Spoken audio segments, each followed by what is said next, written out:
మనం చేసే పనికి ఫలితం తప్పదు. మంచైతే మంచి, చెడైతే చెడు. ఒక చిన్న సహాయం జీవితాన్నే మార్చేస్తుంది.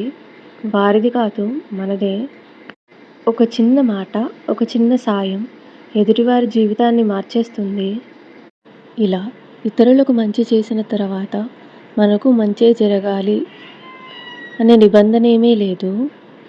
అలా ఎంతోమందికి ఎన్నో మేలులు చేసి ఆఖరికి ఎంతో దయనీయంగా చనిపోయిన మా నాన్న కథ ఇది.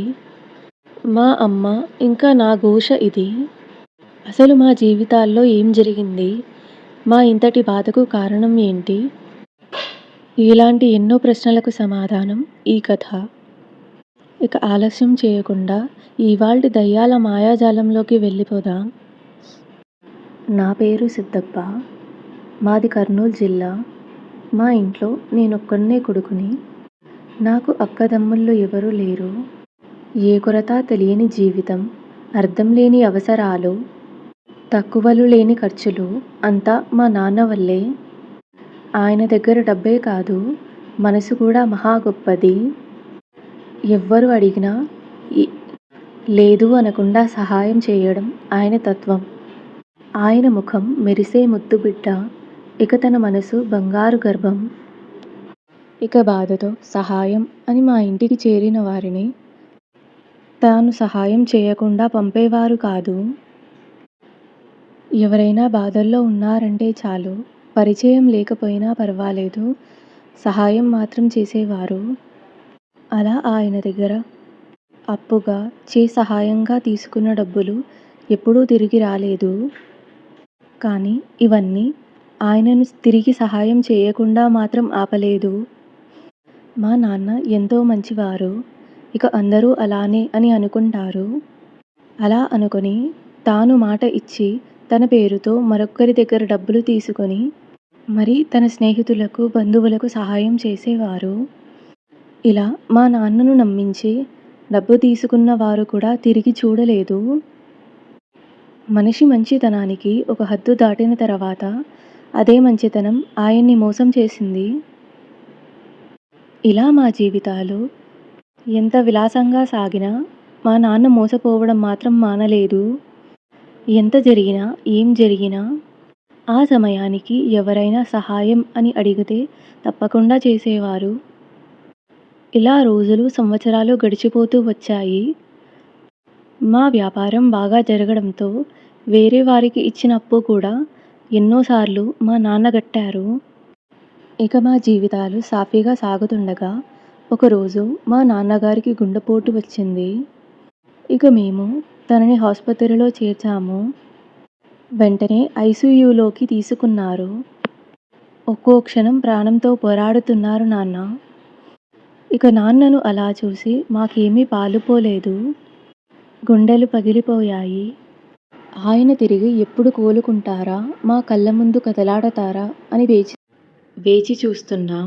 అలా 48 అవర్స్ గడిచిపోయాయి. ఇంకా డాక్టర్స్ దగ్గర నుంచి ఉలుకు పలుకు లేదు. ఇక మా గుండెల్లో గుబులు మొదలయ్యింది. నాన్నకు ఎలా ఉంది అని డాక్టర్స్ని అడగగా వారి సమాధానం విని గుండెలు పగిలిపోయాయి. ఇక మీ నాన్నకు 2-3 రోజులకు మించి సమయం లేదు అని చెప్పారు. ఈ మాట వినగానే అమ్మ కుప్పకూలిపోయింది. ఇక నేనేం చేయాలో నాకే అర్థం కాలేదు. ఎలాగో గుండె నిబ్బరం చేసుకుని నాన్న దగ్గరకు వెళ్ళాను. నేను అలా ఐసీయూలోకి వెళ్ళగానే నాన్న లెగిచారు, కళ్ళు తెరిచారు. ఇక కనుసైగతో నన్ను దగ్గరికి రమ్మని పిలుస్తున్నారు. ఇక నేను కూడా ఆయన దగ్గరికి వెళ్ళాను. ఆయన చివరి క్షణాల్లో కూడా ఆయన ఎప్పుడూ నవ్వుతూనే ఉన్నారు. ఇక అమ్మను జాగ్రత్తగా చూసుకో అన్న పదం మించి ఇంకొక పదాన్ని తాను చెప్పలేదు. ఇక అదే ఆఖరి క్షణం, ఆఖరి మాట. ఆ తర్వాత నాన్న తిరిగిరాని లోకానికి వెళ్ళిపోయారు.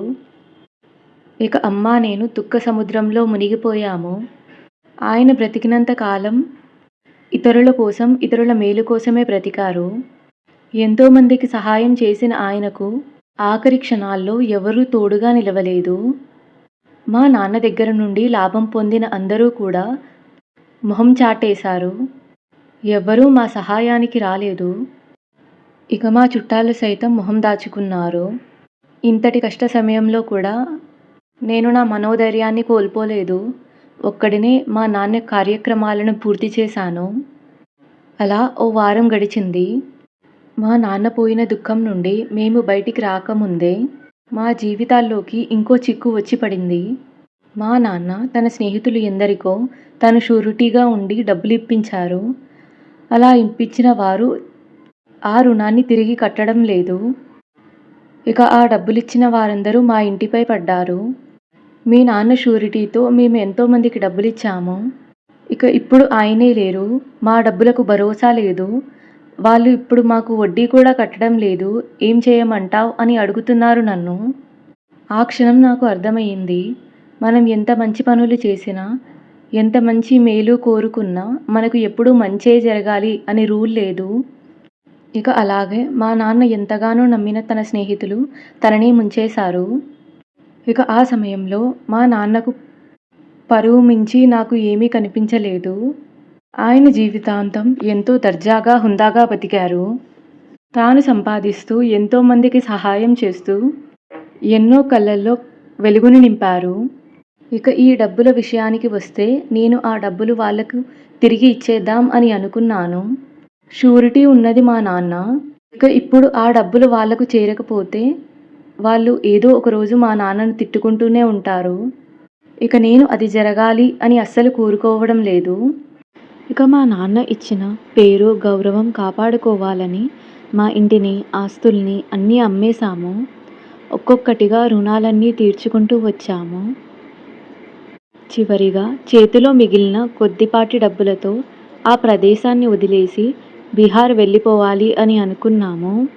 అలా వెళ్ళి ఒక కొత్త జీవితాన్ని మొదలుపెట్టాలి అని అనుకుని మా ప్రయాణాన్ని మొదలుపెట్టాము. ఇక ఆ ప్రదేశానికి చేరుకొని ఒక స్థలాన్ని కొన్నాము. ఆ స్థలంలో మాకు తగ్గట్టుగా ఒక ఇల్లుని కట్టాము. ఇక ఆ ఇంటిని కూడా ఒక ఆశ్రమంలా మార్చాలి అని అనుకున్నాము. మా నాన్నగారు చేసినట్టుగానే మాతో అయిన సహాయం మేము కూడా ఇతరులకు చేయాలి అని అనుకున్నాము. ఇన్ని దెబ్బలు తగిలి మా ఆస్తులే పోగొట్టుకున్నా కూడా మా నాన్న ఆశయాలను మాత్రం నేను మర్చిపోలేకపోయాను. ఇక అలా మరువలేకే ఒక ఆశ్రమాన్ని కట్టాలి అని నిర్ణయించుకున్నాను. ఇక మా ఇంటినే ఒక ఆశ్రమంగా మార్చాము. కొద్ది రోజుల్లోనే మా ఆశ్రమంలో 5 నుంచి 10 మంది వరకు వృద్ధులు ఉండేవారు. ఆ వృద్ధులందరూ తమ పిల్లలను వదిలేసి వచ్చారు. తమ పిల్లలకు భారంగా, బరువుగా ఉండకూడదు అని ఆత్మాభిమానంతో ఏదైనా పని చేసుకొని బ్రతుకుదాం అని బయటికి వచ్చారు. ఇక మేము వాళ్ళందరికీ మా ఇంట్లో ఆశ్రయాన్ని ఇచ్చాము. వాళ్ళందరినీ మా ఇంట్లో కుటుంబ సభ్యుల్లాగా చూసుకోవడం మొదలుపెట్టాను. మేమందరం ఎంతలా కలిసిపోయాము అంటే ఒక్కరోజు ఒకరిని విడిచి ఒకరం ఉండలేకపోయేవాళ్ళం. ఆ ముసలి అవ్వాతాతలు నాకు ఎంతో ప్రేమను, ఆప్యాయతను పంచేవారు. నన్ను తమ కన్న బిడ్డలాగా చూసుకునేవారు. రోజంతా బయటకు వెళ్ళి పని చేసుకుని వచ్చి మాతో పాటు ఉంటూ మాకు ఏదో డబ్బు సహాయం చేయాలి అనే ప్రయత్నం చేస్తూ ఉండేవారు. ఇక మేము వారితో డబ్బులు తీసుకోకపోవడంతో ఇంట్లోకి కావలసిన సరుకులు, ఇతర అవసర వస్తువులన్నీ కొనుక్కొని ఇంటికి తెచ్చేవారు. ఇక ఈ నా ఆశయానికి, ఇలా ఒక ఆశ్రమం నడపడానికి నాకు ఎంతగానో డబ్బులు ఖర్చయ్యేవి. ఇక మేము ఆస్తులు అమ్మగా వచ్చిన డబ్బులన్నీ అయిపోవస్తూ ఉన్నాయి. ఇక ఇలాగే జరిగితే ఎక్కువ రోజులు మనము ఈ ఆశ్రమాన్ని నడపలేము అనే ఉద్దేశంతో ఒక చిన్న బిజినెస్ స్టార్ట్ చేయాలి అని అనుకున్నాను. ఇక అక్కడే మాకు తెలిసిన వారి ద్వారా ఒక చిన్న బిజినెస్ని స్టార్ట్ చేశాను. కానీ ఆ బిజినెస్ ఏరియా మాత్రం మా ఇంటికి చాలా దూరంగా ఉండేది. రోజుకు 4 గంటల ప్రయాణం చేసేవాడిని. ఉదయం వెళ్ళడం, రాత్రికి రావడం, ఇదే నా రోజు దినచర్యగా మారిపోయింది. ఇక నేను నా పని దగ్గరికి వెళ్ళి రావడానికి రోజుకు 4 గంటలు వెళ్ళిపోయేవి. మిగతా సమయం మొత్తం నేను పని చేస్తూ గడిపేవాడిని. రాత్రి ఎప్పుడో ఇంటికి వచ్చి అందరి క్షేమ సమాచారం కనుక్కొని ఇక నేను భోజనం చేసి పడుకునేవాడిని. పొద్దున్నే అందరికంటే ముందే లేచి రెడీ అవ్వి బిజినెస్ ఏరియా దగ్గరికి వెళ్ళిపోయేవాడిని. ఇక నా ఫ్యాక్టరీలో పనిచేసే ఇద్దరు పనివాళ్ళు కూడా నాతోనే ఉండేవారు. మా ఆశ్రమంలోనే ఉండేవారు. ఇక మేమందరం కలిసి పొద్దున్నే ఆఫీసుకు బయలుదేరేవాళ్ళం. ఇక రాత్రులు అందరూ కలిసి తిరిగి వచ్చేవాళ్ళం. ఆ రూట్ మా రోజువారీ జీవితంలో ఒక భాగంగా మారిపోయింది. అలా సమయం గడుస్తూ పోయింది. నెలలు, సంవత్సరాలు గడిచిపోతూ ఉన్నాయి. ఇక నా ఫ్యాక్టరీలో పనిచేసే వాళ్ళు 1, 2 రోజులు మా ఇంటికి వెళ్ళొస్తాం అన్నయ్య అని చెప్పారు. ఇక చాలా సంవత్సరాలు అవ్వడంతో నేను కూడా వెళ్ళిరండి అని చెప్పాను. ఇక వారిద్దరూ తమ తమ ఊర్లకు వెళ్ళిపోయారు. ఆ రోజు ఒంటరిగానే పని మీదకు బయలుదేరాలి అనుకున్నాను. అమ్మ గరిటెడు ప్రేమతో అంది, "నీతోనే వస్తాను రాజా, నిన్ను ఒక్కడినే ఒంటరిగా పంపలేను" అని. ఇక అప్పటికే అమ్మకు అప్పుడప్పుడు ఆరోగ్యం బాగోకుండా పోతుంది. ఇక ఇలాంటి సమయంలో రిస్క్ తీసుకోవడం ఎందుకు అని అమ్మను వద్దు అని చెప్పాను. కానీ అమ్మ మాత్రం అస్సలు వినిపించుకోలేదు. నేను కాకపోతే ఇంకెవరైనా, "నువ్వు ఒంటరిగా వెళ్ళడానికి మాత్రం నేను అస్సలు ఒప్పుకోను" అని అంది. ఇలా మా మాటలన్నీ వింటూ మా ఆశ్రమంలోనే ఉండే ఒక అవ్వ నా దగ్గరకు వచ్చింది. ఇక ఇలా అన్నారు, "నీ మాటలన్నీ వింటూనే ఉన్నాను. అమ్మ చెప్పే మాట సద్దిమూట. విని తీరాల్సిందే. ఇక అమ్మ రాకపోతే ఏంటి? నేను కూడా నీ అమ్మలాంటి దాన్నే కదా! పద, నేను నీతో వస్తాను" అని ఆ అవ్వ నాతో అన్నారు. ఇక నేను కూడా ఒక చిరునవ్వుతో, "పర్లేదమ్మా రండి. మీరు కూడా నా అమ్మే కదా" అని అన్నాను. ఇక మేమిద్దరం కలిసి షాప్ దగ్గరికి బయలుదేరాము. అలా 2 గంటల ప్రయాణం తర్వాత ఫ్యాక్టరీ దగ్గరికి చేరుకున్నాము. ఇక ఆ రోజు మొత్తం ఇద్దరం కలిసి పని చేస్తూనే ఉన్నాము. రోజు ఎలా గడిచిపోయిందో మాకే తెలియలేదు. మాట్లాడుకుంటూ, నవ్వుకుంటూ, ఉల్లాసంగా, ఉత్సాహంగా రోజంతా గడిపేశాము. ఇక ఆ రోజు మధ్యాహ్న భోజనం కూడా మా దగ్గరలో ఉన్న హోటల్లో తిన్నాము. అలా బయట తింటూ, రోజంతా పని చేసుకుంటూ ఎలాగో అలా రోజుతో పాటు మా పనిని కూడా పూర్తి చేసేశాము. మేము పనిలో ఎంత నిమగ్నం అయిపోయాము అంటే సమయం ఎలా గడుస్తుందో చూసుకోనే లేదు. ఇక మా పని మొత్తం పూర్తయ్యేలోపు రాత్రి 11 గంటలవ్వొస్తుంది. అప్పటికే అమ్మ నాకు 3, 4 సార్లు కాల్ చేసింది. ఫోన్ సైలెంట్‌లో ఉండడంతో నేను ఆ కాల్‌ని చూసుకోలేదు. ఇక అమ్మ కాల్ చేసింది అన్న విషయాన్ని గమనించుకున్న వెంటనే నేను తిరిగి కాల్ చేశాను. ఇక తనకు ఇలా చెప్పాను, "పనిలో పడి సమయం మర్చిపోయాను. ఇప్పుడే పని పూర్తయింది. ఇక తిరుగు ప్రయాణం మొదలు పెడతానమ్మా" అని చెప్పాను. అప్పటికే అమ్మ మనసు ఆందోళనతో మునిగిపోయింది.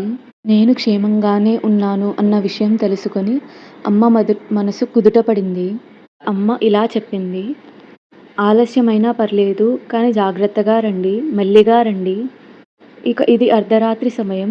కుదిరితే ఫ్యాక్టరీలోనే పడుకోవడానికి చూడండి. ఉదయాన్నే ఎలాగో అలా ఇంటికి చేరుకుందురు" అని చెప్పింది. ఇక నేను మాత్రం, "ఫ్యాక్టరీలో ఉండడం అంటే కాని పని అమ్మా. మేము ఇప్పుడే బయలుదేరతాము. ఇంకొక 2, 3 గంటల్లో ఇంటికి చేరుకుంటాను" అని చెప్పాను. "నువ్వు ప్రశాంతంగా పడుకో, ఏమీ ఆలోచించొద్దు. అవ్వని తీసుకొని నేను జాగ్రత్తగా ఇంటికి చేరుస్తాను" అని చెప్పాను. ఇక నా మాటలన్నీ విని అమ్మ కుదుటపడింది. "జాగ్రత్తగా రా తండ్రి" అని చెప్పి కాల్ కట్ చేసింది. ఇక మేమిద్దరం ఇంటికి బయలుదేరదాం అనుకుని అవ్వని తీసుకొని నేను ఫ్యాక్టరీ నుండి బయటకు వచ్చాను. నేను అలా ఫ్యాక్టరీ నుండి బయటకు రాగానే ఆ ఏరియాలో కరెంటు పోయింది. ఎంతసేపటికి రానే లేదు. ఇదిగో చూద్దాం, అదిగో చూద్దాం, అలా కరెంటు రాగానే బయలుదేరదాం అని అనుకున్నాము. అలా గంట గడిచిపోయింది, కానీ కరెంట్ మాత్రం రాలేదు. ఇక ఇలా కాదు, ఎలాగైనా ఇంటికి చేరాల్సిందే, ఇప్పుడు బయలుదేరితేనే కదా చేరుకుంటాం అని అనుకొని మా ప్రయాణాన్ని మొదలుపెట్టాము. అలా అవ్వను నా స్కూటీపై ఎక్కించుకొని నా ప్రయాణాన్ని మొదలుపెట్టాను. అది అర్ధరాత్రి సమయం, అంతా చీకటి. ఇక మేము అలా దారిలో వెళ్తుండగా మాకు హఠాత్తుగా వింత వింత శబ్దాలు వినపడడం మొదలుపెట్టాయి. అది ఒక మగ గొంతు. ఎవరో అబ్బాయి గట్టిగా ఏడుస్తున్నట్టుగా మాకు శబ్దాలు వినిపిస్తున్నాయి. తను రోదిస్తున్నాడు, అరుస్తున్నాడు. తన రోదనను బట్టి తను ఏదో కోల్పోయాడు అన్న విషయం మాత్రం మాకు అర్థమవుతుంది. అలా ఈ రోదన ఎక్కడ నుండి వినిపిస్తుంది అని చూడడానికి మేము బండి ఆపాము. అలా మా స్కూటర్ని ఆపి దిక్కులు చూడడం మొదలుపెట్టాము. అలా చూస్తుండగా నాకు ఒక అబ్బాయి ఎదురుగా పరిగెత్తుకుంటూ వస్తున్నట్టుగా కనిపించింది. ఆ అబ్బాయి పరిగెత్తుకుంటూ మా దగ్గరికి చేరుకున్నాడు. ఇక ఇలా చెప్పడం మొదలుపెట్టాడు. నాకు సహాయం చేయండి. భార్యను ఎవరో తీసుకెళ్ళిపోయారు. నన్ను వాళ్ళు బాగా కొట్టారు అని చెప్తున్నాడు. ఇదంతా మేము నమ్మడానికి రుజువు ఆయనపై ఉన్న దెబ్బలే. ఆయన శరీరం నిండా గాయాలు ఉన్నాయి. రక్తం వస్తుంది. ఇక ఆ స్థితిలో ఆయన ఏం చెప్పినా కూడా ఎవరైనా నమ్ముతాం కదా! మేము కూడా అలాగే నమ్మాము. ఇక ఆయన చెప్పిందంతా నమ్మి తన వెంట వెళ్ళడానికి ఒప్పుకున్నాము. తనకు సహాయం చేయాలి అని అనుకున్నాము. ఇక తను మా ఇద్దరిని ఒక అడవి ప్రాంతంలోకి తీసుకెళ్తున్నాడు. చుట్టూ చీకటి, చెట్టు, చేమ తప్ప ఏమీ కనిపించడం లేదు. ఇక నేను నా ఫోన్లో టార్చ్ ఆన్ చేసి అటూ ఇటూ చూస్తున్నాను. ఆ అబ్బాయి వాళ్ళ భార్య ఎక్కడైనా కనిపిస్తుందేమో అని వెతుకుతున్నాము అందరం కలిసి. ఇక అప్పుడే మాకు ఇంకో వింతైన శబ్దం వినిపించింది. అదే అబ్బాయి నవ్వు. ఆ అబ్బాయి గట్టి గట్టిగా నవ్వుతున్నాడు. ఇక నాకు, అవ్వకు మాత్రం ఏమీ అర్థం కాలేదు. ఎందుకు ఈ అబ్బాయి ఇలా బిహేవ్ చేస్తున్నాడు అని అనుకుంటున్నాము. అలా గట్టి గట్టిగా నవ్వుకుంటూ వెనక్కి తిరిగి చూసి ఆ అబ్బాయి నాపై దాడి చేయబోయాడు. అలా దాడి చేస్తుండగా అవ్వ నన్ను కాపాడడానికి ప్రయత్నిస్తుంది. ఇక తను అవ్వను కూడా ఒక తోపు తోశాడు. ఆ తోపుకి అవ్వకు గాయాలయ్యాయి. తను స్పృహ తప్పి పడిపోయింది. ఇక తను నా పీక గట్టిగా పట్టుకొని ఇలా మాట్లాడడం మొదలుపెట్టాడు.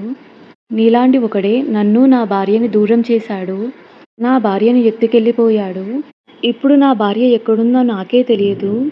తను బ్రతికే ఉందో లేదా నాలా చనిపోయిందో కూడా తెలీదు. ఆ క్రూరమైన మృగాలు నా భార్యను ఏ గతి పట్టించాయో అర్థం కావడం లేదు. ఇలా ఎన్నో సంవత్సరాలుగా ఈ వేదనను అనుభవిస్తూ ఇదే చోట నీలాంటి పశువుల ప్రాణాలను తీయడానికి ఎదురుచూస్తూ ఉన్నాను నేను. ఇక నాకు సమయం రానే వచ్చింది. నేను నీ ప్రాణాన్ని తీసి తీరుతాను అని గట్టి గట్టిగా అరుస్తుంది. ఇక నాలో అంతులేని భయం.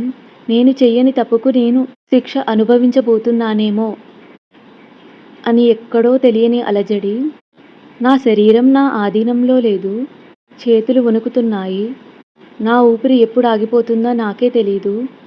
ఇంత జరుగుతున్నా నా మదిలో మెదులుతున్న ఒకే విషయం, అవ్వను ఎలాగైనా కాపాడాలి. మేమిద్దరం ఇక్కడి నుండి తప్పించుకోవాలి. ఇది తప్ప నా మనసులో, నా బ్రెయిన్లో ఏమీ తిరగడం లేదు. ఇది ఎలా అని మాత్రం అర్థం కావడం లేదు. ఇలా 2-3 గంటలు గడిచిపోతూ ఉన్నాయి. ఇక ఆ మనిషి నా ప్రాణాలను తన గుప్పెట్లో పెట్టుకొని కూర్చున్నాడు. ఇలా సమయం గడుస్తున్న కొద్దీ పక్కనే పడిపోయున్న అవ్వ కొద్దిగా తానుగా లేచింది. లేచి నా స్థితిని చూసింది. నేను పడుస్తున్న అవస్థను గమనించింది. ఇక ఆ సమయంలో తనకు ఏమనిపించిందో తెలీదు.